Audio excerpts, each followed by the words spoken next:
The Meg hits theaters this weekend, but is it a megalodud? We'll let you know right here on Screen Junkies News. Best quip yet. Oh, or worse. You decide. Much like this movie, Roth. Is it good, bad, or bad, good? Good question, Dan. Great and question. I think we went in with expectations around that. I don't know if you guys have been following our weekly box office report here at Screen Junkies, but Dan Murrell and myself, Roth Cornet, have been counting down the Meg for a number of months now. Yeah, we did this. I did this a few years ago with the Talking Cat movie 9 Lives, and then we did this with the Meg. It's fun to kind of pick an ironic movie to be excited about, but I think you were saying before, we both sort of talked ourselves into getting excited for it.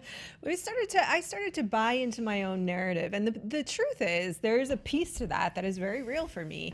I am an unabashed and unapologetic lover of bad B movies. The trauma, asylum fare, genetically engineered water beasts are a favorite genre of mine. And so finding a prehistoric megalodon was a great fit.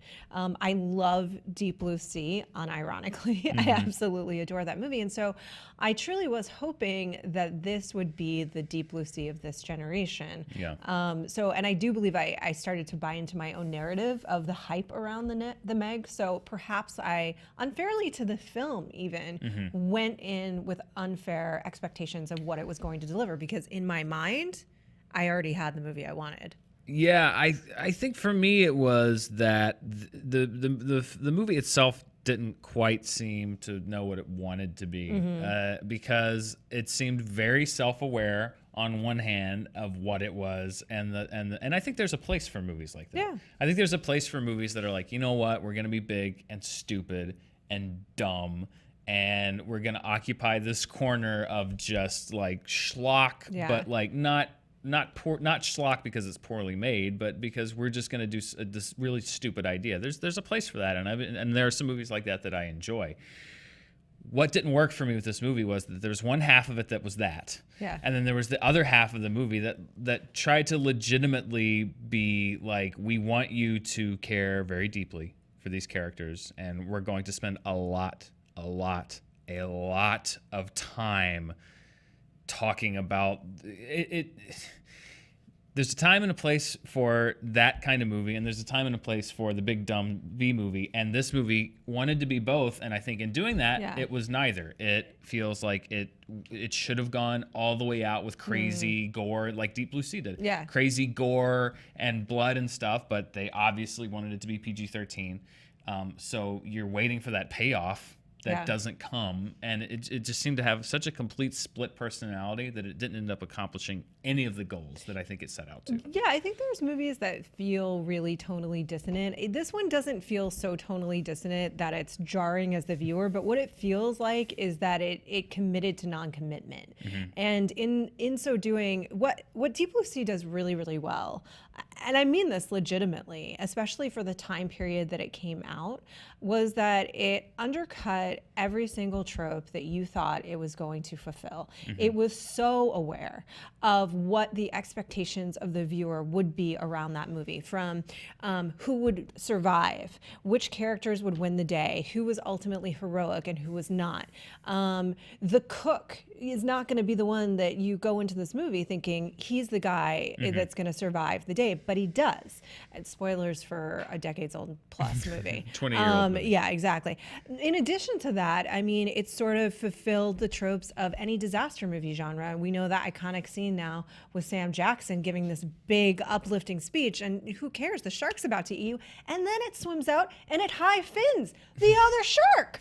Oh, it's amazing. It knows exactly what it is. It knows exactly what it's doing. It is I really believe this, and people will argue with me. It is a precision piece movie. It is so pointedly crafted to be funny in the moments that it wants to be funny. It also manages to be a little bit scary in the moments when it wants to be scary. It gets a little repetitive with, like, we're locked in this room and here comes a shark towards the end. But it knows what visuals to use, right? It's a horrifying visual to have a man on a gurney swimming towards glass to break it. But it's also very funny at the same time because it's so ludicrous. It's ridiculous. It's I'm ridiculous. not quite as on board the Deep Blue Train as you are. That's but fine. It is a ludicrous movie. Rather than this become a review of Deep Blue Sea, Right. my point with the Meg was it's sort of the anti-Deep Blue Sea in the sense that every time you think that Jason Statham is going to make some heroic self-sacrifice, he does.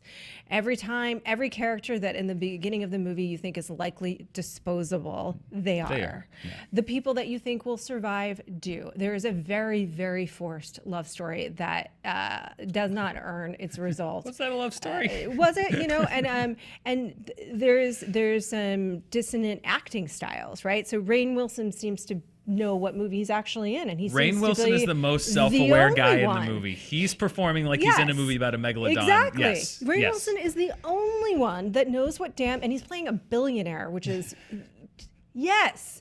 There's so much opportunity there for humor, and he really goes for it. But unfortunately, everything that surrounds him doesn't support that performance. Yeah. And then Li Bingbing, who's the actress that plays opposite Statham as his love interest, does a fine job. But there's a language barrier that causes.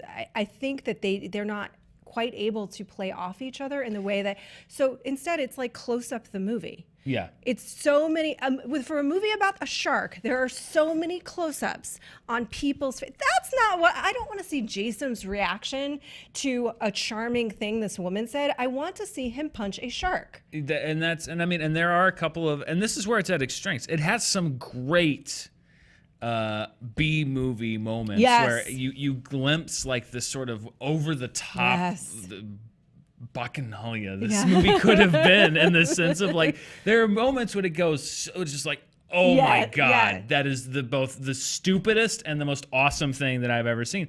And you can sense like that's the tone that would have worked for this movie. By the way, $150 million. But I saw this, like, not that the shark looks terrible, but the effects and stuff in this movie is like, oh, this movie probably would have about a $50 million budget. Did it remind you of the Dory shark a little bit? It did remind me a little bit of the Dory shark. But you know, again, it felt like they wanted to, and Jason Statham's actually made some comments this week kind of about this. They set out to sort of do this way over the top thing, and at the 11th hour, the studio, the director, whoever, pulled back and said, we want to make it more accessible. We want it to be PG-13. We're gonna make it a more conventional narrative. We're gonna add, more stuff, story work at the beginning, and we're gonna do this, we're gonna do that. We're really just gonna kind of take the, no pun intended, but take the teeth out of this thing. Yeah. And the movie feels like that. It does. And that's what disappointed me more than anything was, it's not that I had it built up in my head as what I wanted it to be, and it was different than what I expected. It was that the movie itself seems to be setting things up and establishing a tone that then it itself does not deliver. I agree with that. That's what, for me, was the biggest disappointment, was this movie doesn't seem like it knows what it is. Yeah. And that's why I walked out of it just sort of like, what a missed opportunity this felt like. It suffers a little bit from an identity crisis, because if you look at the marketing leading up, it is selling us. It is selling us the movie that I think would have been the preferred film. The movie that it should have been a movie where a shark jumps out of the ocean and takes down a helicopter, and that's okay. And they set that moment up like 5 times. They set it up 5 times, and the shark never does it. That's the thing. Like, that's the kind of movie that it felt like. It should have gone all the way there. And I felt like it was teasing me with these glimpses of that. And also, you have discovered an underwater universe that's never been seen before, and you spend very little time there.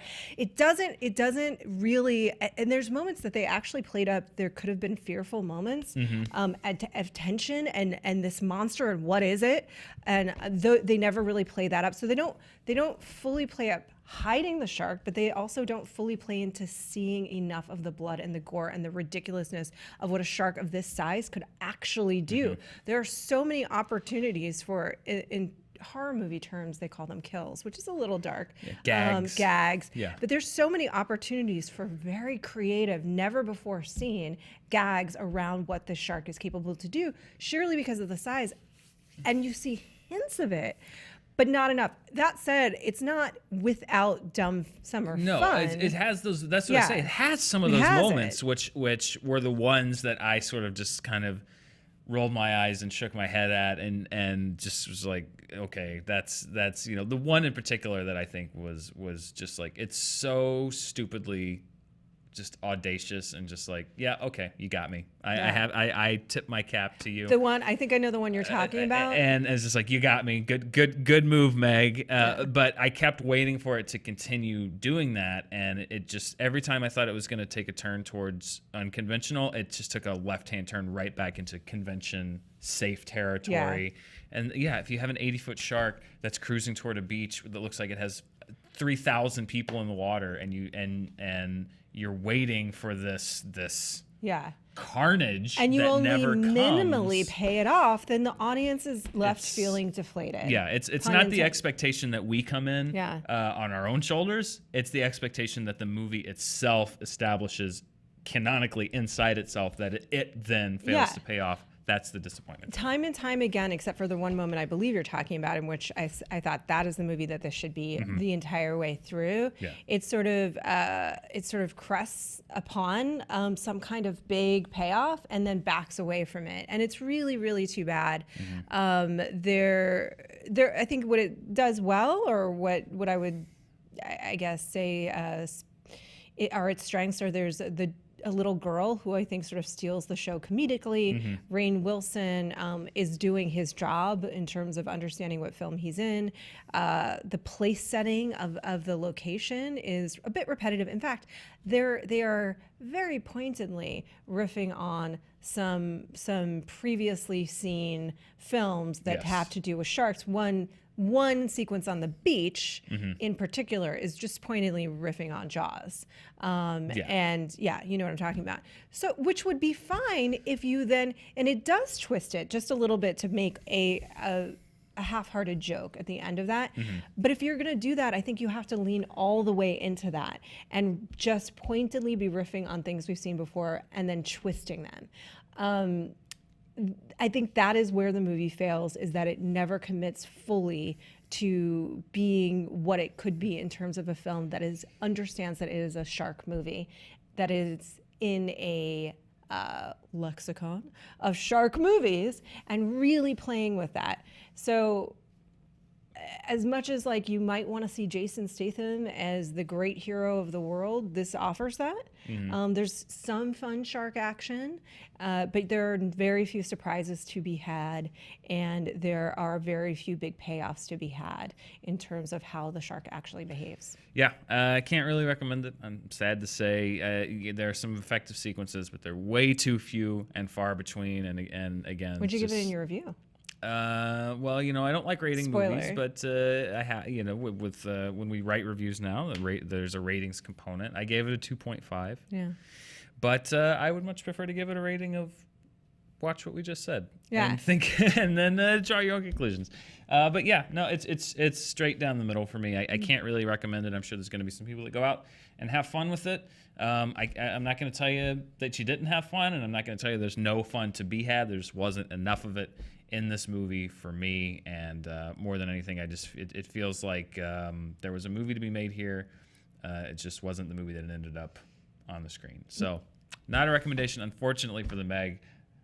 After that long countdown, Roth, I know. A bit of a ends with a fizzle. Well, we apologize if we've let you down after the build up to the Meg, but it's a little bit meta in the sense that that's kind of what the movie does to itself. It inside of the film sets you up for certain results and payoff, and it doesn't fully deliver. That said, there are a few glorious moments of beautiful shark action if you like that kind of thing. And if you do just like the straight up, very clear Jason Statham hero moment kind of movie, then that's going to deliver for you on this as well. I'd rather see a subversion of that. I'd rather see a play on that and a twist on that personally, but it may deliver exactly what you are looking for in a dumb, summer, fun shark movie. It is the anti-Deep Blue Sea, though. I will say that. It is the anti-Deep Blue Sea.